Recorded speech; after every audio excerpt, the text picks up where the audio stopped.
Mrs शोभना जी, मुझे खेद है कि आपके कोलेस्ट्रॉल का स्तर काफी ऊंचा है। यह एक गंभीर विषय है, इसके लिए हमें अभी से कुछ करना होगा। लेकिन डॉक्टर, मैं तो अच्छा महसूस करती हूँ और मुझे कोई शिकायत भी नहीं है और मेरा जीवन सामान्य है। मैं 8 घंटे ऑफिस में काम करती हूँ। इसके साथ ही मैं अपने परिवार की देखभाल भी करती हूँ। मुझे कोई खास टेंशन भी नहीं है, न ही मैं बीमार महसूस करती हूँ। तो मुझे अपने कोलेस्ट्रॉल के स्तर को लेकर परेशान क्यों होना चाहिए? मिसेस शोभना जी, क्या आपने एक कहावत नहीं सुनी है, भूसे का आखिरी तिनका एक ऊंट की कमर तोड़ देता है। आप ऊंट के ऊपर पत्थर पे पत्थर रखते जा रहे हैं। शुरुआत में तो कोई समस्या नहीं होती, लेकिन जब ऊंट के ऊपर उसकी क्षमता के ऊपर भार रख दिया जाता है तो आखिरी एक छोटा सा पत्थर रखते ही उसकी कमर टूट जाती है। ऐसा ही कोलेस्ट्रॉल के साथ है। मिसेस शोभना जी, आप कोई गलती न करें, क्योंकि यह एक साइलेंट किलर है। ज्यादा कोलेस्ट्रॉल हार्ट अटैक, स्ट्रोक की तरफ जाता है। आइए देखते हैं आपकी रिपोर्ट क्या कहती है। मिसेस शोभना जी, आपका एलडीएल यानी खराब कोलेस्ट्रॉल का स्तर मार्जिनली ऊंचा है, वहीं आपका एचडीएल या अच्छा कोलेस्ट्रॉल का स्तर नीचा है। ऐसा हमें नहीं चाहिए। रिपोर्ट एकदम इसकी उल्टी होनी चाहिए। लेकिन डॉक्टर, अच्छा या खराब कोलेस्ट्रॉल मुझे समझ नहीं आ रहा। देखिए मिसेस शोभना जी, कोलेस्ट्रॉल में फैटी सब्सटेंस होते हैं जो रक्त में दो प्रकार के खास प्रोटीन, जिन्हें लाइपोप्रोटीन कहा जाता है, की सहायता से बहते रहते हैं। जिनमें हाई डेंसिटी लाइपोप्रोटीन अच्छा कोलेस्ट्रॉल होता है, लो डेंसिटी लाइपोप्रोटीन खराब कोलेस्ट्रॉल होता है। लो डेंसिटी लाइपोप्रोटीन्स या एलडीएल रक्त वेसल्स की दीवारों पर चिपक जाता है और उसकी दीवारों को मोटा कर देता है, जिससे उसमें रक्त बहने की क्षमता कम हो जाती है। कुछ दिनों उपरांत एलडीएल का यह जमाव रक्त के वेग को क्लॉट कर सकता है और आपके हृदय को रक्त की आपूर्ति बिल्कुल बंद हो जाती है, जिसका परिणाम हार्ट अटैक होता है।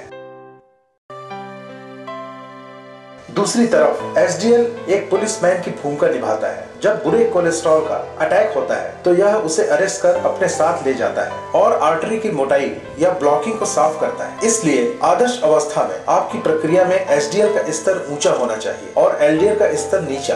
कम क्रिमिनल्स और ज्यादा पुलिस। ध्यान रखिए, उच्च कोलेस्ट्रॉल को सामान्यतः खराब लाइफस्टाइल कहा जाता है, जबकि कोलेस्ट्रॉल कम करने के लिए लाइफस्टाइल में बदलाव की जरूरत होती है। डॉक्टर, मेरी लाइफस्टाइल में ऐसा क्या है जो मुझे बदलना चाहिए?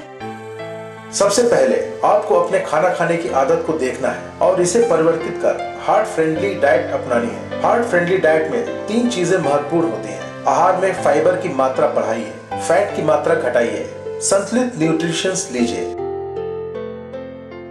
पहला, फाइबर इंटेक। फाइबर अच्छा है, यह बाइल एसिड को सोख लेता है, जो कि शरीर में कोलेस्ट्रॉल बढ़ाने का प्रमुख जरिया होता है। अपने रोज के खाने में हाई फाइबर को शामिल कीजिए, जैसे संतरे, अनानास, केला इत्यादि।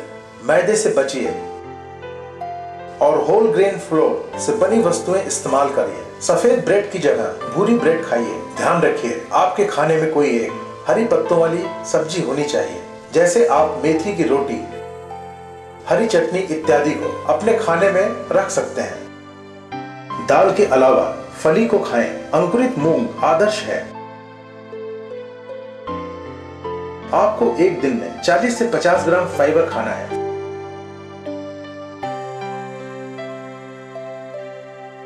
फैट एवं तेल का प्रयोग कम कीजिए। डबल फिल्टर्ड एवं रिफाइंड ऑयल भी उपयुक्त नहीं हो सकते। तले खानों को कम कीजिए या नहीं खाइए। अपने खाने को स्वादिष्ट बनाने के लिए ज्यादा तेल प्रयोग करना कम कीजिए। यदि आपको तला खाना खाना है तो ग्राउंडनट तेल का प्रयोग करें, ना कि नारियल या कोई अन्य तेल।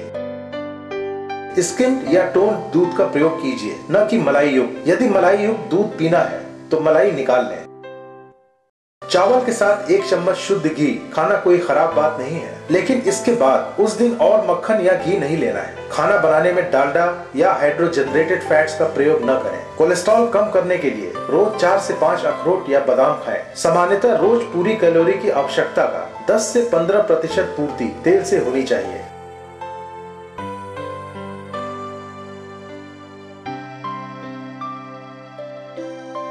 प्रोटीन्स अपने खाने में आवश्यकता से अधिक प्रोटीन न लें। सोया प्रोटीन का एक अच्छा स्रोत होता है और मीट से मिलने वाले प्रोटीन से बेहतर है। भारतीय खाने में दाल प्रोटीन का एक मुख्य स्रोत है। यदि संतुलित खाने की बात की जाए तो रोज पूरी कैलोरी की आवश्यकता का 10 से 12% आपूर्ति प्रोटीन से होना चाहिए। कार्बोहाइड्रेट यह पूरी कैलोरीज में मुख्य है। यह पूरी कैलोरीज में 60 से 70% की आपूर्ति करता है। खाने में पॉलिश चावल की जगह बिना पॉलिश का चावल खाएं। इसी तरह गेहूं का आटा मैदे से ज्यादा स्वास्थ्यप्रद होता है। आलू कार्बोहाइड्रेट्स का अच्छा स्रोत होता है। यह बहुत आवश्यक है कि आप संतुलित आहार लीजिए जिसमें होल ग्रेन्स, सीरियल्स, पल्सेस, अंकुरित दाने, पत्तों वाले सब्जियां, फल, दूध या दूध से बने पदार्थों का समावेश होना चाहिए। मिसेस शोभना जी, शारीरिक परिश्रम न करना भी एक खतरे का कारण है। रोज का शारीरिक परिश्रम एलडीएल का स्तर नीचा करता है और एसडीएल का ऊंचा। यह बहुत जरूरी है कि कम से कम 30 मिनट शारीरिक परिश्रम करें। यदि रोज न हो तो ज्यादा से ज्यादा दिन करें। एक सामान्य व्यक्ति को रोज टहलने से 2.8 कैलोरी प्रति मिनट बर्न होती है। खेल से प्रति मिनट 4.8 कैलोरी बर्न होती है तथा भारी परिश्रम जैसे माइनिंग, प्लम्बिंग या बढ़ईगिरी करने से प्रति मिनट 5.6 कैलोरी बर्न होती है। तैरने से प्रति मिनट 7.8 कैलोरी बर्न होती है। यह एक बेहतर व्यायाम है।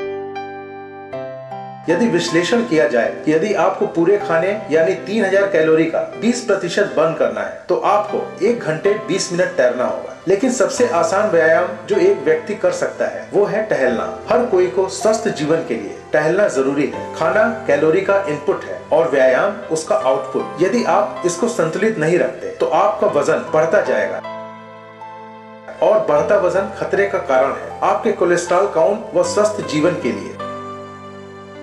अपने खाने पीने में बदलाव और शारीरिक व्यायाम बढ़ाने से आपका भार कम होगा जो कि खतरे का एक कारण है। मिसेस शोभना जी, भार कम करने से एलडीएल का स्तर कम होता है और एसडीएल का स्तर बढ़ता है।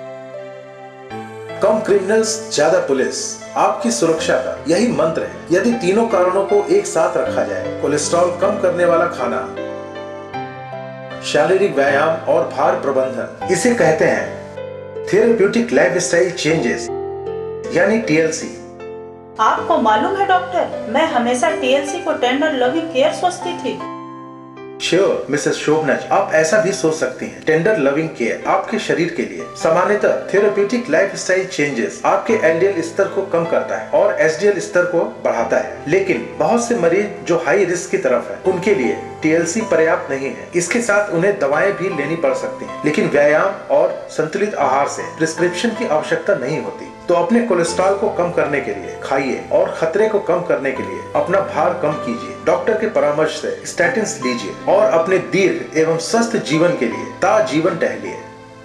हाँ, मिसेस शोभना जी, आपको यहाँ देखकर अच्छा लग रहा है। आपको याद होंगी है, जीवन के लिए टहलिए। मिसेस शोभना जी, दीर्घ एवं स्वस्थ जीवन।